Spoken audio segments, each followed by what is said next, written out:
इसमें लिखा है जो वैष्णव सालग्राम के 12 शिलाओं की पूजा करते हैं उनको प्राप्त होने वाले फल को मैं कहता हूँ भगवान शंकर कहते हैं गंगा के तट पर 1000 करोड़ मेरे लिंगों की कोई स्थापना करे उससे जितना पुण्य प्राप्त होता है। भगवान शंकर कहते हैं 8 युगों तक काशी में निवास करने से जितने फल की प्राप्ति होती है नारायण के सालग्राम भगवान की पूजा करने से उतने फल की प्राप्ति हो जाती है। यह वर्णन कार्तिक महात्म्य में वर्णन किया गया। काशी वासे युगान अष्टौ दिने नेकेन तद भवेत किम पुण्य बहुना यस्तु पूजियेद वैष्णवो नर। आज ये सबरे सालग्राम भगवान के पीछे पड़ गए।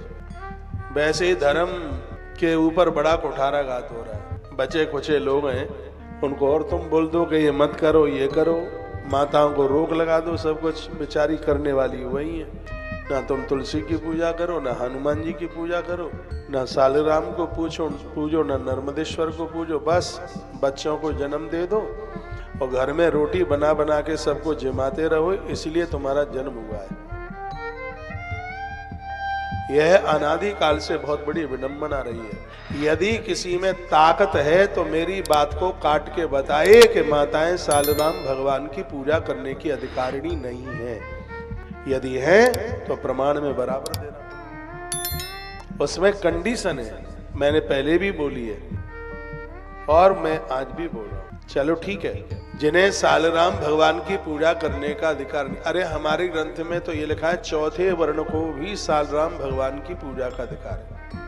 कनिष्ठ वर्ण को बस उसके घर में कोई मांस मदिरा ना खाने वाला हो, ना हो व्यभिचार करने वाला हो। यदि व्यभिचारी है तो ब्राह्मण भी पूजने का अधिकारी नहीं है सालग्राम भगवान।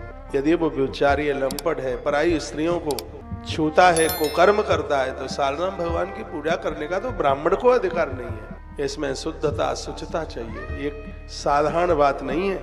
भगवान महादेव कहते हैं गंगा के किनारे, भोलेनाथ बाबा ने कहा कि गंगा के किनारे 1000 करोड़, 1000 करोड़ कैसे कहते हैं, 1000 करोड़ शिवलिंग निर्माण करके और 8 युगों तक काशी में वास करने से जितना पुण्य प्राप्त होता है उतना ही फल भगवान सालग्राम भगवान की पूजा करने वाले भक्त को प्राप्त होता है। ये महिमा है। एक बात और मैं आपको बोलूं, अनजान में, अविवेक में या कैसे ही जो अपराध हो गया, पहले भगवान के सामने क्षमा मांगे, माफी मांगे, कहें कि अब हम अपराध नहीं करेंगे, तो ऐसे भक्त भी सालग्राम भगवान की पूजा करने के संपूर्ण रूप से अधिकारी। भ्रूण हत्या तो महापाप है, बहुत बड़ा पाप। ये तो कभी होना ही नहीं चाहिए। हुआ है, माफी मांगे, गलती, और भगवान को कहें हो गई गलती प्रभु, अब ये गलती दोहराई नहीं जाएगी। तो भगवान तो बहुत बड़ा भुलक्कड़ है, खुदहाली क्षमा करता है। फिर भगवान सालग्राम की पूजा, नर्मदेश्वर हरिहर की पूजा आनंद कर देती है। पूजा करने की स्थिति में नहीं है, सालग्राम भगवान को तुलसी के गरुए में रखिए, गमले में रखिए। इनका तो दर्शन ही कल्याणकारी है। कोटि लिंग सहस्रेस्तु पूजिए ता जानवी तटे।